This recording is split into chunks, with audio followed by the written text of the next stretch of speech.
They banned me from Christmas. Not once, not twice years. My parents made it clear I was the shadow while my brother was the golden sun. They smiled at him, invested in him, and erased me like I was nothing. I thought I'd buried that hurt until the day he walked into a glass-walled interview room shaking hands with HR, bragging about his connections. He had no idea the CEO he was desperate to impress was me. The moment HR turned and said, "Our CEO has a few questions," his face drained white. I grew up in a house where the lights always seemed to shine on my younger brother Aaron and left the corners where I stood in shadow. Cleveland winters were sharp, the kind that bit through your mittens and made the windows rattle at night. I remember standing on the porch after school, clutching my science fair ribbon, watching my parents rush past me with a thermos of hot chocolate and a foam finger for Aaron's little league game. They barely noticed I was there. At 9, I learned the quiet skill of swallowing my words. Whenever I wanted to tell them about a piano recital, the answer was always the same. "We're busy with Aaron's event." The words carved themselves into me, sharp and permanent. My father's voice flat. My mother's smile distracted. I sat on stage under fluorescent lights, fingers trembling over the keys, scanning the empty seats where parents should have been. The applause at the end felt thin without them. The only one who seemed to notice was my grandmother Margaret. She lived 2 streets over in a creaky yellow house that smelled of cinnamon and old wood. One December, she pressed something small into my hand, a silver bell no bigger than a walnut cool against my palm. "Whenever you feel invisible," she whispered, "ring this. Not for them, for yourself. To remind you you're here and you matter." I never rang it in front of anyone, but I carried it in my pocket during exams, during recitals, during the nights when Aaron got another toy, another trip, another proud look. The soft jingle became my secret heartbeat. Aaron was 3 years younger but carried himself like the world owed him something. Maybe because in our house it did. He came home with mud on his cleats and my father would laugh. "That's a real boy." I came home with a perfect report card and my mother would say, "That's nice, honey," before pivoting to Aaron's next soccer match. I kept trying. I thought if I worked harder, stayed up later, memorized more, smiled wider, eventually they'd see me. But effort in our house was currency that only Aaron could cash. I still remember one summer night when I brought home a trophy from a regional math competition. I set it on the kitchen table, heart pounding, waiting for them to walk in. They did. My father's eyes skimmed the gold plate, then shifted past me. "Don't leave stuff lying around," he said. A minute later, Aaron barged in shouting about a new bike. My trophy was pushed aside for dinner. That night, I tucked the silver bell under my pillow and cried until the sheets were damp. Looking back, I think that was the moment I understood the rules. No matter what I achieved, I was never going to be enough for them. Still, a stubborn part of me refused to give up. I hoarded small victories, spelling bees, debate medals, scholarships, as if one day I could stack them high enough to climb into their line of sight. The bell followed me everywhere, hidden but constant. Each time it jingled in my pocket, it whispered the same promise: you are not invisible, even if they pretend you are. When I left Cleveland for Chicago, I thought distance would make the hurt fade. It didn't. It only sharpened it. The city was louder, meaner, its winters colder than anything Ohio had prepared me for. My first week of freshman year, I stood outside the student union, the wind cutting through my thrift store coat, and watched other kids hug parents who'd flown in to settle them. My parents didn't come. They'd spent the weekend driving Aaron to a soccer camp in Florida.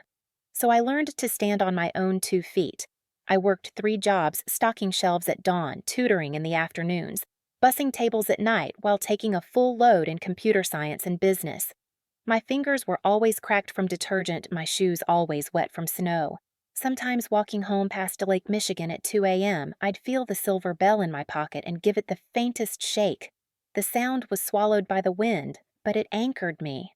There were nights when exhaustion pressed so heavy I wanted to disappear.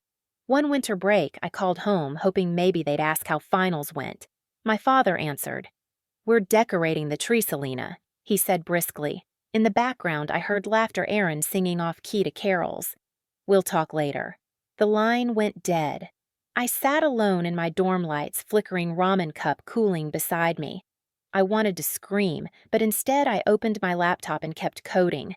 By senior year, while Aaron was on his second gap year trip posting photos from Spain and Thailand, I was buried in algorithms and side projects.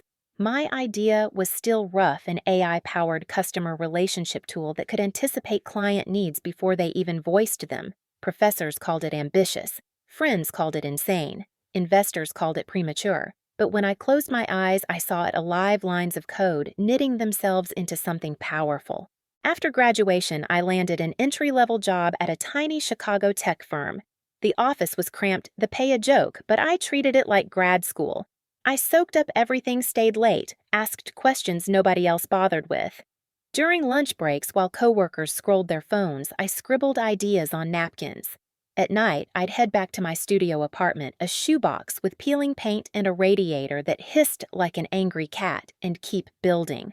The first prototype of my software was a disaster. It crashed constantly, misread data, and once sent 347 duplicate emails to a test account. I stared at the error messages until my eyes blurred, tears hot with shame. But I couldn't stop. I'd failed before, failed to win their love, failed to be seen, and I'd survived. Failure was familiar. Quitting was not an option. I pitched the software to investors with a borrowed blazer and a resume that didn't impress anyone. Dozens turned me down. One told me almost kindly, "Go find a real job, sweetheart." I walked out, nails biting into my palm, the bell heavy in my pocket. Year after year, I refined. Stripped features down, rebuilt them, tested again. I lived on black coffee and grocery store pasta, skipped birthdays, forgot what weekends felt like. My social life shrank to one loyal friend, Olivia, who called me Steel because of the way I kept going when everything screamed, "Stop." The breakthrough came 5 years in. A mid-size retail chain agreed to pilot the system. When the results rolled in sales up 23% in one quarter, they signed a contract. Then another company came calling, and another. Suddenly, doors that had been bolted shut swung wide. I incorporated under the name Luminar Systems, moved into a real office, and hired my first team.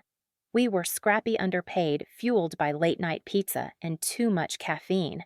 But we believed. Within 3 years, Luminar wasn't a dream, it was a player. By year 4, Forbes called. I mailed the magazine home, a sticky note tucked on the page where my face smiled in a blazer too big for me. "Thought you might like to see this," I wrote. Days passed, then weeks. No call, no mention. The next time my mother phoned, it was to gush about Aaron's new girlfriend and her very good family. It didn't surprise me, but it still cut deep. I looked at the bell on my desk, its surface worn smooth from years in my hand, and promised myself if they refused to see me, the world would. San Francisco was dressed for Christmas, but I felt stripped bare. Every street I walked down was strung with glittering lights, store windows glowing with wreaths and fake snow. Couples held hands, parents tugged children in red sweaters, strangers hummed along to carols leaking out of cafes. I passed through it all, like a ghost, my own reflection in the glass, a reminder of what I was not invited to. It started with a phone call from my mother 3 weeks before the holiday, already unusual. Her voice was sweeter than usual, high-pitched, syrupy.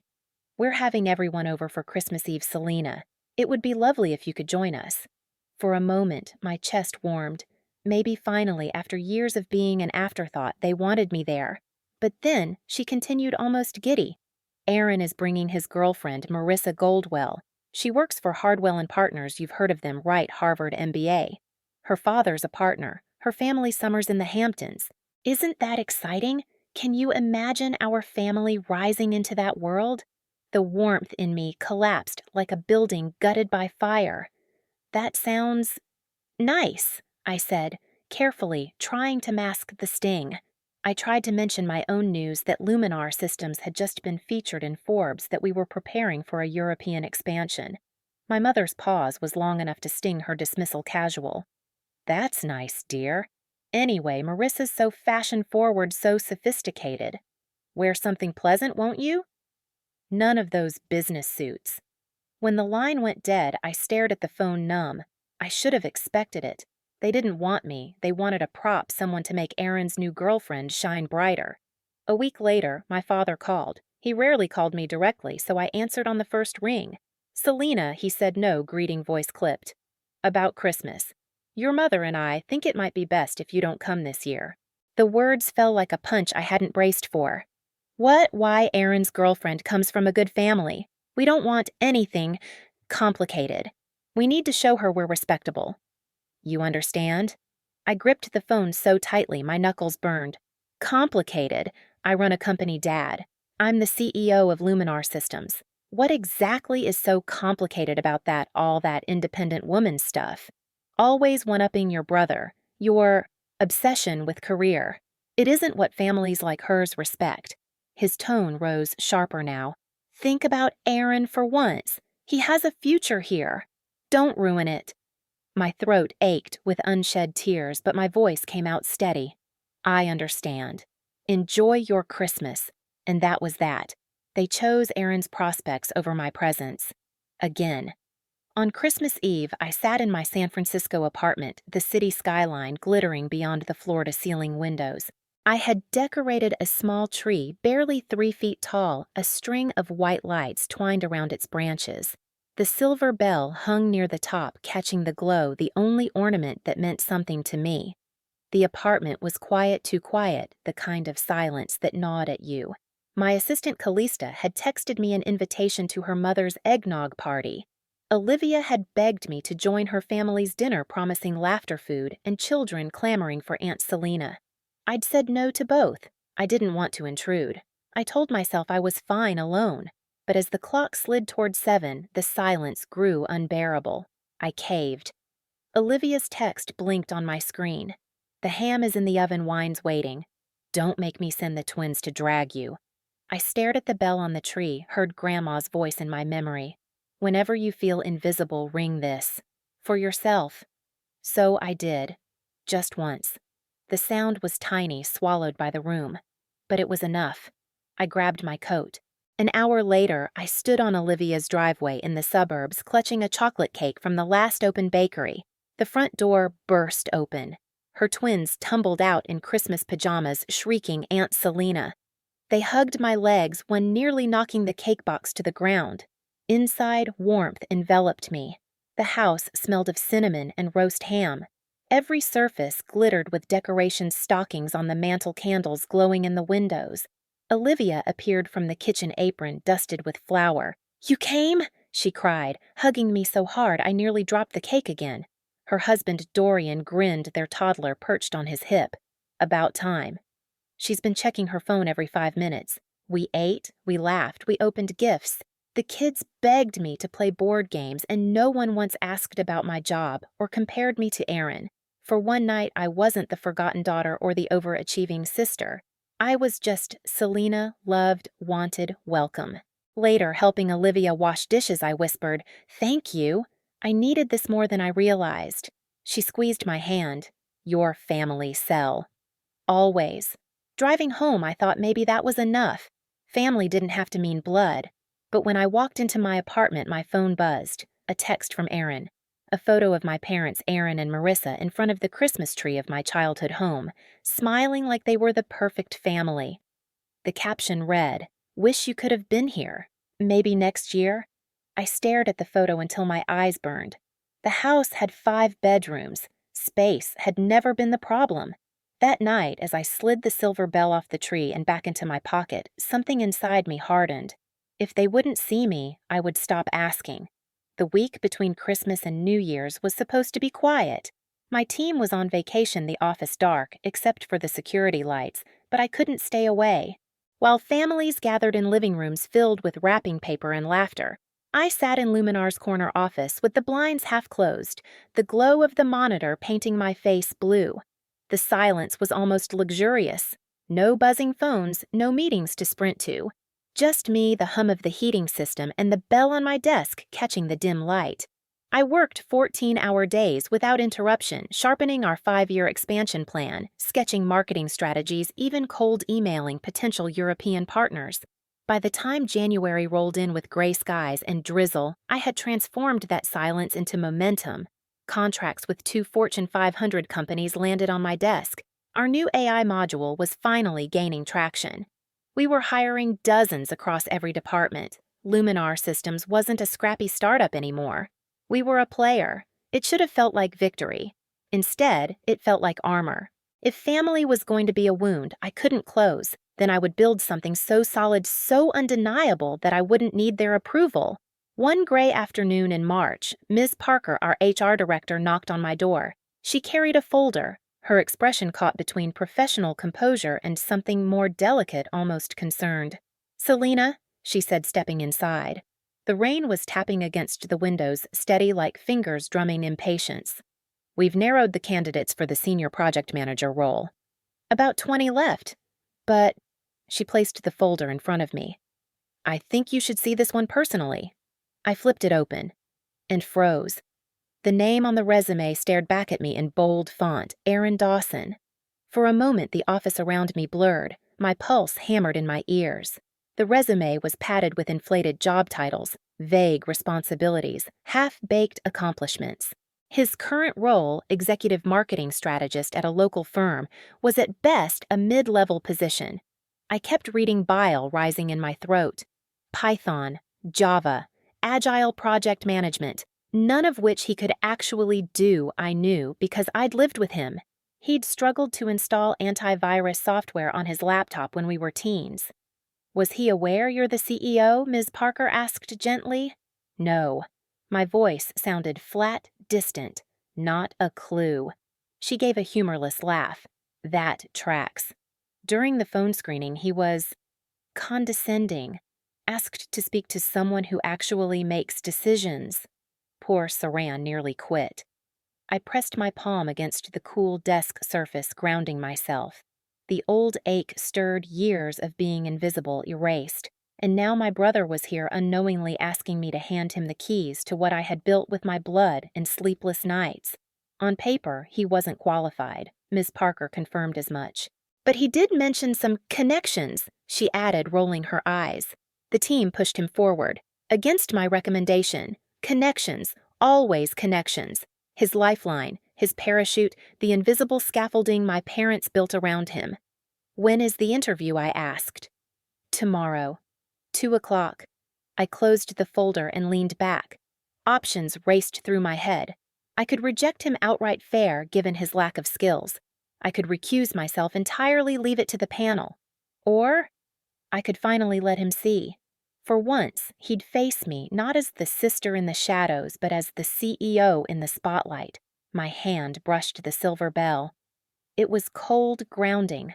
Grandma's whisper floated back, "You matter." "Treat him like any other candidate," I told Ms. Parker. My voice was steady, but inside everything quaked.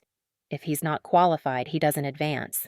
But I'd like to observe. Quietly. As a board member. He doesn't need to know." She nodded. "We can arrange that." That night, I barely slept. Lying in the dark, I replayed his smirk at family dinners, my parents' endless praise, the sting of their rejection at Christmas. Tomorrow, Aaron would walk into my world. He would sit across from people who valued merit over connections, and I would be there, not as his sister desperate for recognition, but as the CEO who had built something no one could take away. Still, a question gnawed at me as dawn broke and the city began to stir. Would exposing the truth finally free me, or only deepen the rift that had defined my life? The conference room gleamed like a stage floor-to-ceiling windows flooding the table with afternoon light rain clouds breaking just enough to send shafts of gold across the polished wood. The city sprawled behind Aaron as he walked in his silhouette, confident shoulders, squared tie adjusted with that old practiced flick. I sat at the far end, just an observer flanked by two executives. My heart pounded, but I kept my face unreadable, fingers curled around the silver bell hidden in my pocket. "Thank you for the opportunity," Aaron said, shaking hands with the panel. His smile had the same smug tilt I remembered from childhood. "I've been following Luminar's growth closely, excited about the chance to bring my expertise here." Expertise, I thought, nearly scoffing. He had no idea what the company actually did. Jordan, our tech director, opened. "Tell us about your experience managing complex technical projects." Aaron leaned back, voice smooth. I coordinated a major marketing campaign budget in the millions multiple departments. We exceeded expectations. And which project management framework did you use? Jordan pressed. Aaron hesitated. I don't believe in rigid methodologies. Flexibility is key. I adapt. Mia, our senior PM, jumped in. Could you show us how you'd set up a Kanban board for a software development team? Aaron's smile faltered. Well, I'd delegate that to technical staff. My strength is strategy. Big picture. The panel exchanged looks. I said nothing, only watched. Minutes passed, questions sharpened. Aaron's answers grew evasive. At one point, he even chuckled condescending. Let's be honest, leaders like me aren't hired to code. We're hired because of vision and connections. Vision and connections. The same song he'd been singing his whole life. Finally, Ms. Parker closed her notepad. Before we wrap, she said evenly our CEO would like to ask a few questions. The air shifted. All eyes turned toward the end of the table, toward me. I stood, every muscle trembling but my expression composed. Aaron's eyes lifted. Recognition dawned in slow, excruciating waves, confusion, disbelief, then horror. His color drained. "Hello, Aaron," I said quietly, extending my hand. "It's been a while." His palm was clammy when it met mine. You're the CEO, Selena Dawson, founder and CEO of Luminar Systems." I confirmed, taking the seat across from him. I recused myself from earlier stages, but I do make the final decisions for senior hires.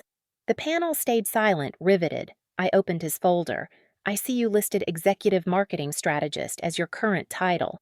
Interesting, because when I spoke with Mr. Hargrove about a potential collaboration last week, he referred to you as a marketing associate. Can you explain the discrepancy? Aaron stammered. It's a functional title. More responsibility than the label suggests. I nodded, making a note. And you claim proficiency in Python and Java. Could you briefly describe how you'd use either language to build an API integration sweat beaded at his temple? As I said, I oversee teams who handle that sort of thing. I focus on the strategy, not coding. I closed the folder slowly. The silver bell pressed into my palm, grounding me. One last question. You mentioned having valuable business connections. Could you share specific examples of how those connections have generated measurable results in your current role? His voice cracked. Well, my girlfriend's father. He's a partner at a major consulting firm. My dad knows several business owners in Cleveland who might. His words trailed off into silence. The panel's faces were unreadable. My own expression stayed calm. Inside, though, a fierce clarity rose. For once, Aaron's merit or lack of it was undeniable. Thank you for your time, I said, rising. Our HR team will follow up. He shook my hand again, his grip weak, his eyes darting. Then he was gone, the door shutting behind him with a soft thud that echoed louder than any applause. Jordan let out a low whistle. Well, that was something. Mia raised her brows. He's your brother. Yes, I said, simply gathering my notes, and that's why I stayed out until now. Treat his application like any other. Back in my office, I locked the door and let out the breath I'd been holding. No triumph, no gloating. Just closure. But it didn't last. Minutes later, Ms. Parker's voice crackled through the phone. Selena, your brother is still here. He's upset. He's on the phone with someone I think your father. They're insisting on coming up. Cold washed through me. My parents. Here. Send them up, I said after a pause, and ask Callista to join us in 10 minutes. Witnesses would help. Aaron stormed in first, face flushed. What the hell was that, he shouted. You humiliated me, I stayed seated. That was an interview. You applied without knowing who I was. You weren't prepared. You asked impossible questions, he snapped. You set me up. Those were standard for the role, I replied evenly. Before he could retort, the door burst open. My father marched in, jaw tight, my mother trailing behind her eyes, sweeping the office with startled awe. What does this mean? My father thundered. You embarrassed your brother in front of strangers? Is this revenge, hello, Dad? Mom, I gestured to the chairs. Please sit. Don't tell me what to do, he snapped. You ambushed him. I did nothing of the sort. Aaron applied here. He faced the same process as everyone else. My mother's voice trembled. You're really the CEO here. Her gaze flicked to the awards on the wall, the skyline beyond. Yes, Mom. I started this company 6 years ago. My father waved it away. That isn't the point. The point is, Aaron needs this job and you can give it to him. That's what family does. Family, I repeated the word sour. Where was family when you barred me from Christmas? When you refused to help me pay for college? When every success of mine was dismissed as independent woman stuff? My father reddened. We raised you. We sacrificed for you.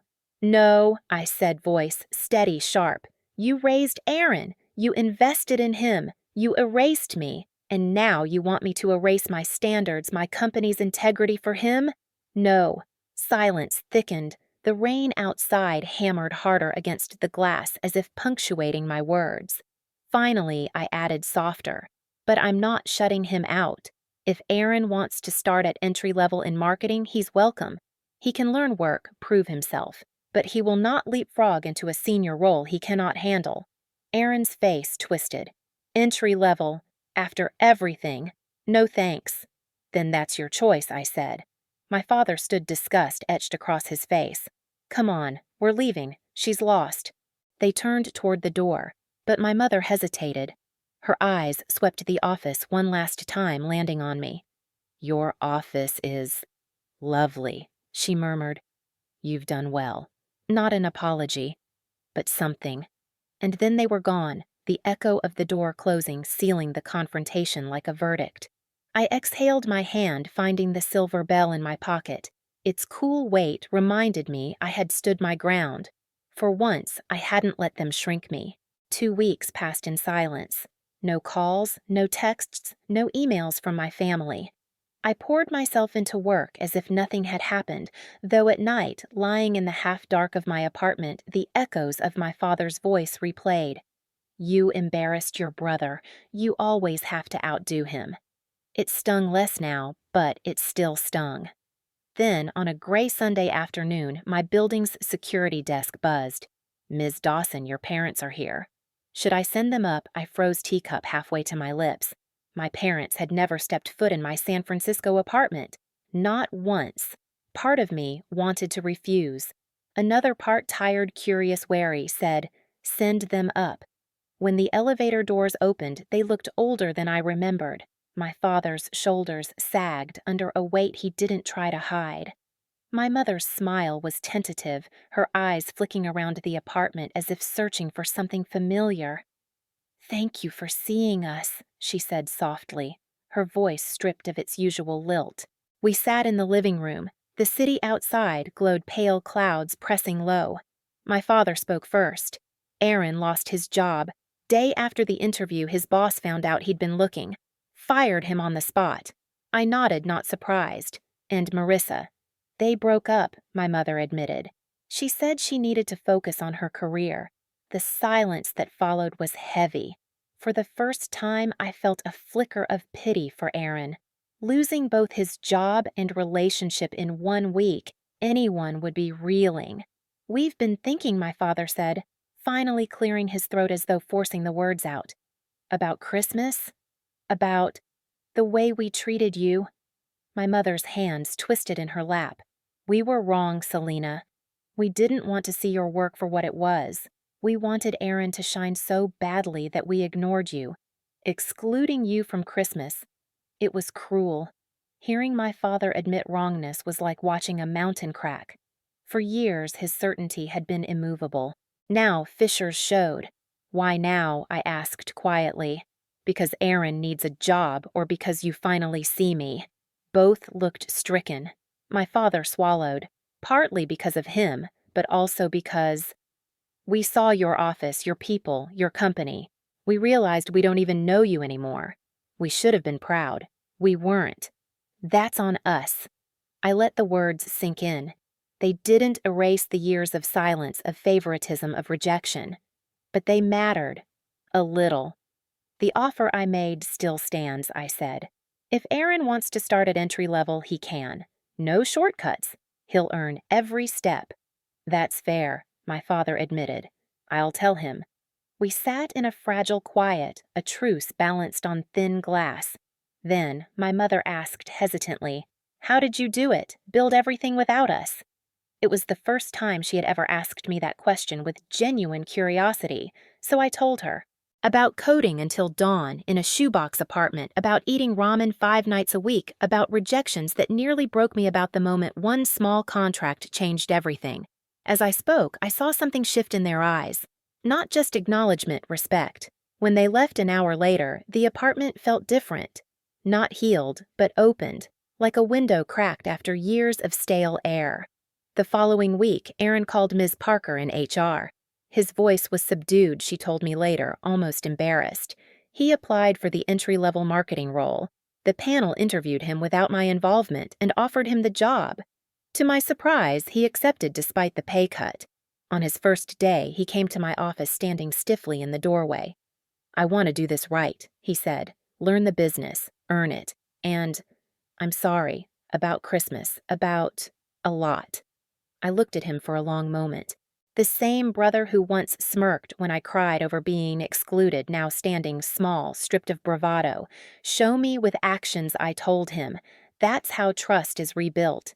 He nodded and left. Months slipped by. Aaron surprised me.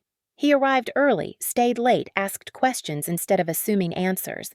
He stumbled, yes, sometimes defaulting to entitlement, but he learned. Slowly, he began to shed the scaffolding of connections and stand on his own.